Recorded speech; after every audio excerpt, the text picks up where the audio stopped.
Students, आज हम लेके आए हैं अध्याय 1 विद्युत आवेश तथा क्षेत्र से पहला टॉपिक घर्षण विद्युत। घर्षण विद्युत को समझने से पहले हम कुछ बिंदुओं पर चर्चा करते हैं। जैसे विद्युत ऊर्जा, पहला बिंदु लिया है हमने विद्युत ऊर्जा। विद्युत वह ऊर्जा है जिसके कारण किसी पदार्थ में हल्की वस्तुओं को आकर्षित करने का गुण उत्पन्न हो जाता है। इसे हम एक बहुत ही सरल से उदाहरण से समझेंगे जो आप व्यवहारिक जीवन में देखते हैं कि यदि स्केल या कंघे को सूखे बालों पर रगड़कर कागज के टुकड़ों के पास लाते हैं तो कागज के टुकड़े स्केल या कंघे की ओर आकर्षित होने लगते हैं। आप देखते हैं कि जब आपके बाल सूखे होते हैं तो कंघी को जब आप रब करते हैं बालों के ऊपर और उस रब की हुई कंघी को जब छोटे छोटे कागज़ के टुकड़ों के पास आप लाते हैं तो आप देखेंगे कि कागज़ के जो टुकड़े हैं वो कंघी या स्केल की ओर आकर्षित होने लगते हैं। अगला बिंदु हमने यहाँ लिया है आवेशित पदार्थ। जिस पदार्थ में हल्की वस्तुओं को आकर्षित करने का गुण उत्पन्न हो जाता है उसे आवेशित पदार्थ कहते हैं। ऊपर जो हमने उदाहरण देखा उसमें आप देखेंगे कि दो वस्तुएं थीं। एक वस्तु स्केल या कंघे में से कोई आप जैसे स्केल ले लेते हैं, एक वस्तु स्केल और दूसरी वस्तु क्या हुई, आपके सूखे बाल। जब आपने कंघी को या स्केल को अपने बालों पर रब किया तो किसमें गुण उत्पन्न हुआ था छोटे छोटे टुकड़ों को आकर्षित करने का? आपने देखा था कि स्केल या कंघी में यह गुण उत्पन्न होता है। तो उस पदार्थ को जिसमें ये गुण उत्पन्न हुआ है यानी स्केल या कंघी को आप कौन सा पदार्थ कहेंगे? आवेशित पदार्थ कहते हैं। एक बार फिर परिभाषा पढ़ लेते हैं कि जिस पदार्थ में हल्की वस्तुओं को आकर्षित करने का गुण उत्पन्न हो जाता है उसे आवेशित पदार्थ कहते हैं।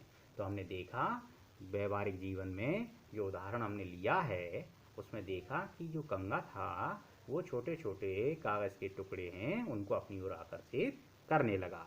तो जो कंघा था वो कैसा पदार्थ कहलाया? आवेशित पदार्थ। अब आप यहाँ देख रहे हैं कि आप दो चीज़ों को आपस में रब कर रहे हैं, रगड़ रहे हैं। तो कौन कौन सी चीज़ों को आपस में फ्रिक्शन हो रहा है? आपके बालों का और कंघी का, या बालों का या स्केल का। तो यहाँ एक परिभाषा बनती है घर्षण विद्युत की कि दो वस्तुओं को आपस में रगड़ने से उत्पन्न विद्युत को क्या कहेंगे? घर्षण विद्युत कहते हैं। तो दो वस्तु कौन कौन सी हो गई आपकी? बाल, सूखे बाल और कंघा। तो जब उनको आपस में रगड़ा तो देखते हैं कि जो विद्युत उत्पन्न हुई उस विद्युत को हम क्या कहेंगे? घर्षण विद्युत कहेंगे। यहाँ मैंने कुछ खास बातें भी बनाई हैं, नोट करके इसमें डाला हुआ है। पहला पॉइंट ये डाला है कि कुचालक पदार्थों को ही आपस में रगड़ने से आवेशित किया जा सकता है, चालकों को नहीं। तो यहाँ हमने देखा कि बाल जो थे वो भी कुचालक होते हैं, सूखे बाल, ध्यान रखना है, सूखे बाल जो हैं वो कुचालक होते हैं। और स्केल या कंघा जो था वो भी कैसा था? कुचालक था। तभी उनमें उनको क्या किया जा सका? हमने आवेशित किया जा सका। अच्छा, चालकों में ऐसी घटना नहीं होती।